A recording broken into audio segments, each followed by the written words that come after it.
आशा थी। अब कुल 35,000 से अधिक UP police constable, civil police, PAC, fireman इत्यादि के पद होंगे। तो ये आपके पद किसी भी समय, मतलब अगले 8-10 दिन में किसी भी समय आपके लिए नोटिफिकेशन आ सकता है। तो अब सारे के सारे अभ्यर्थी अभी जीडी में व्यस्त हैं। 10 तारीख से जीडी शुरू हो जाएगा। धीरे धीरे आपकी व्यस्तता कम होती चली जाएगी। वैसे वैसे आप लोग यूपी पुलिस कांस्टेबल की तैयारी शुरू करने लगना। इस समय आपकी मेहनत भी बहुत अच्छे से चार्ज है। तो मैं वही आपको 2-3 चीजें बताना चाहूंगा इससे संबंधित। सबसे पहली बात तो उत्तर प्रदेश पुलिस कांस्टेबल के लिए 12वीं कक्षा का उत्तीर्ण होना आवश्यक है। फॉर्म की अंतिम डेट तक 12th क्लास आपने 12वीं पास की हो। दूसरी बात, इसमें जो आयु होती है वो 18 से 22 वर्ष की।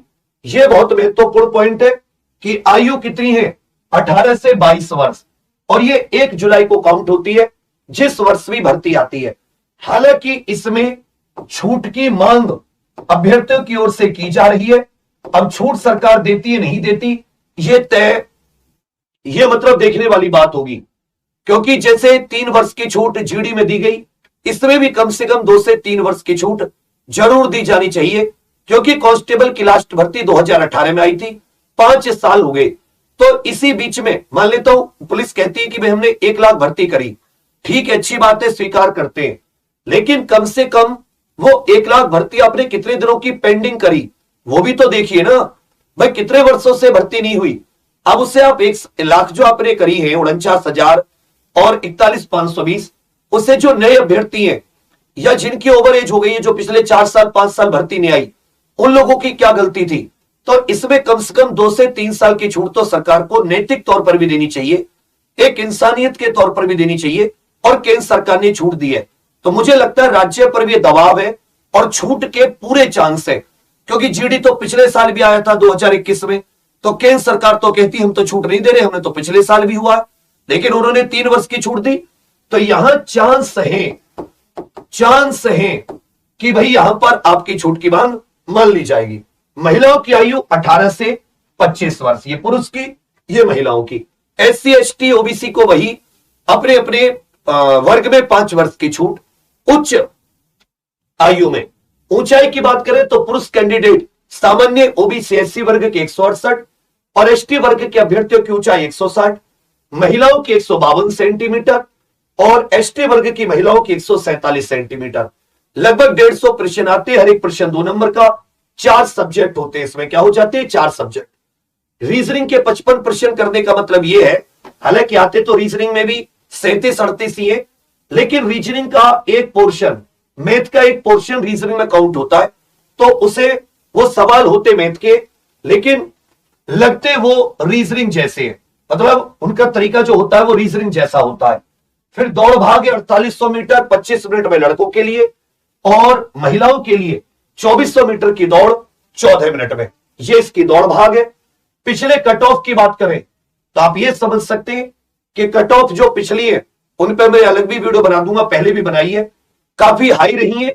और आपको मैं तीनों प्रकार के कट ऑफ, 41,520 वाली, 49,568 वाली, और जो आपकी ये दूसरी वाली है जेल वार्डर वाली, सबकी कट ऑफ इसमें बहुत अच्छे से, और बच्चे इतने दिनों से भरे बैठे हैं तो आप समझ सकते हैं।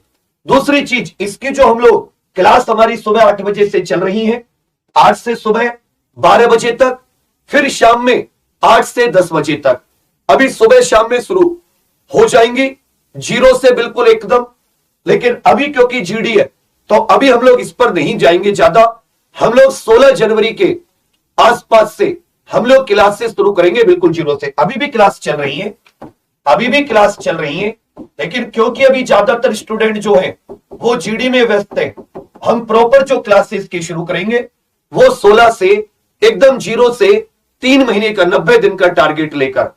अभी अब इसकी तैयारी के लिए आपकी जो रणनीति होनी चाहिए, वो रणनीति का जो एक सबसे महत्वपूर्ण टास्क है, उस रणनीति में मैं आपको बताऊं कि आप लोगों के पास जो प्रीवियस ईयर पेपर है, जितने भी अभी तक शिफ्ट हुई है, इसकी जितनी भी प्रीवियस ईयर हुई है, जितनी भी प्रीवियस ईयर शिफ्ट हुई है, ये सारी की सारी आपकी बहुत अच्छे से, इनको अच्छे से एनालिसिस करनी है। जिसने इसको अच्छे से एनालिसिस किया उसे समझ में आ जाएगा कि मुझे कहां पढ़ना है और कितना डीपली पढ़ना है, किस स्रोत से पढ़ना है। समझ रहे मेरी बात? यदि आपने पिछली परीक्षाओं की एनालिसिस नहीं की, आप लोग फंसे रह जाओगे, क्योंकि आपको यही नहीं पता चलेगा कि हमें कौन सा कितना पढ़ना है। टारगेट इस बार बहुत अच्छे से रखना, 3 से 4 महीने का समय मिलेगा। टारगेट बहुत बढ़िया से रखना, 90 से 100 दिन की तैयारी बिल्कुल बिना विचलित हुए। जितनी देर थ्योरी पढ़ो, जितनी देर थ्योरी तैयारी करो, उसी का आधा समय रिवीजन में भी जरूर दो। एक टाइम टेबल बिल्कुल फिक्स कर लेना, एक फिक्स टाइम टेबल, दुनिया इधर से उधर हो जाए, कौन क्या कर रहा है, कैसे पढ़ रहा है, उसको देख के नहीं, अपना एक फिक्स टाइम टेबल, अपने एक फिक्स टाइम टेबल के साथ शेड्यूल कि मुझे ये चैप्टर का ये टॉपिक इस दिन पढ़ना है, ये आज खत्म करना है, आज इसकी मुझे रिवीजन करना है और आज मुझे इसका दोबारा रिवीजन करना है। एक एक चीज जब आपकी बन गई, उसके बाद में आप देखोगे कि आपका स्कोर भी बढ़ता जाएगा और आप अच्छे नंबरों से पास भी करोगे। अब यह सब आपको कहां मिलेगा? प्रीवियस ईयर तो शिफ्ट वाइज सोल्ड आपको example.com पर मिल जाएगा, इसमें कोई शक नहीं है। एग्जाम्पल ऑफिशियल एप्लीकेशन पर सिलेबस मैंने पहले भी डाल रखा था, मैं इसको दोबारा डाल दूंगा।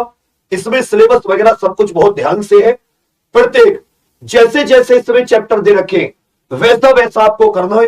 तो इसमें भी कोई ऐसी बड़ी बात नहीं है। सिलेबस भी अच्छे से आपको A4 शीट पर रखकर डीपली आपको अपने घर पर जहां पढ़ते हो दीवार पर चिपका लेना है, जिससे कि आपको पता हो कि भाई मुझे कौन कौन सा चैप्टर मेरा तैयार है। यदि आप सिलेबस की एक एक पॉइंट को करके चले गए, आप 150 में से 125 प्लस आराम से करके आओगे। फिर से सुन लीजिए, यदि आप एक एक सिलेबस का पॉइंट टू पॉइंट करके जाते हैं अच्छे से डीपली प्रीवियस ईयर के आधार पर, गारंटेड आप 150 प्रश्नों में से 125 करके आओगे और बढ़िया रैंक से, बढ़िया नंबरों से आप सिलेक्शन लोगे। यदि आप सिलेबस छोड़ते हैं, ऊपर ऊपर से करके जाते हैं, आप लोगों को परेशानी होगी, उतने ही नंबर आपके घटते रहेंगे, उतने ही क्वेश्चन घटते रहेंगे। अब आ जाता है कि आपके पास एक अच्छी पुस्तक या नोट्स जरूर होने चाहिए, नोट्स या बुक, जिससे कि आप कम से कम समय में, आपको ऐसा ना हो कि बार बार उसी वीडियो को खोल के, एक बार वीडियो अच्छे से पढ़ ली, नोट्स अच्छे से आपके पास है, अब केवल उससे रिवीजन करना है। तो एग्जाम्पल का कुछ इस तरीके का एक पूरा बॉक्स है। यह बॉक्स की मोटाई कुछ इस प्रकार है, 2-2.5 हजार इसमें पेज है। बहुत ही वैज्ञानिक तरीके से यूपी पुलिस कांस्टेबल को खासकर ध्यान में रखते हुए इसमें हमने मैथ की बिल्कुल जैसे जैसे टॉपिक आपको सिलेबस में दिए, जैसे जैसे प्रीवियस ईयर में आए, उसी प्रकार आपकी रीजनिंग को 3 भागों में बांटा है। तो हमने भी अपने सिलेबस को 3 भागों में बांटा, बिल्कुल प्रीवियस ईयर आधारित। इसी प्रकार हिंदी के मॉड्यूल, इसमें जीके के सभी सब्जेक्ट, और जीके में जो आपको अलग अलग टॉपिक दे रखे हैं, जो जैसे कृषि हो गई, उत्तर प्रदेश जीके हो गई, विमुद्रीकरण हो गया, या आपका साइबर सिक्योरिटी हो गई, साइबर अपराध, मानव अधिकार हो गए, पर्यावरण हो गया, ये सब टॉपिक हमने बहुत ध्यान से, जीएसटी हो गई, ये कम से कम 5-5, 6-6 पेज के नोट्स। आपको भाई मैं इतना ही कह सकता हूं कि यदि आपको लगे कि नहीं इससे बढ़िया कुछ है या ये तो हमें हमारे काम की नहीं है, आराम से मंगा लेना और मंगा के अपने दुकान पे जाके जहां भी आप इसके एक एक पेज को मिलाकर आप अच्छे से मतलब कंपेयर कर लेना, आपको समझ में आ जाएगी बढ़िया से एक एक चैप्टर मैथ में कि आज हमें इस मैथ में ये चैप्टर तैयार करना है, ये टॉपिक पढ़ने हैं, उसके थ्योरी, हर थ्योरी के साथ एग्जांपल, उसी पर आधारित प्रश्नावली, उसी पर आधारित आपके लिए practice questions, previous year questions. तो बहुत ही सटीकता से हमने इसको कोशिश की है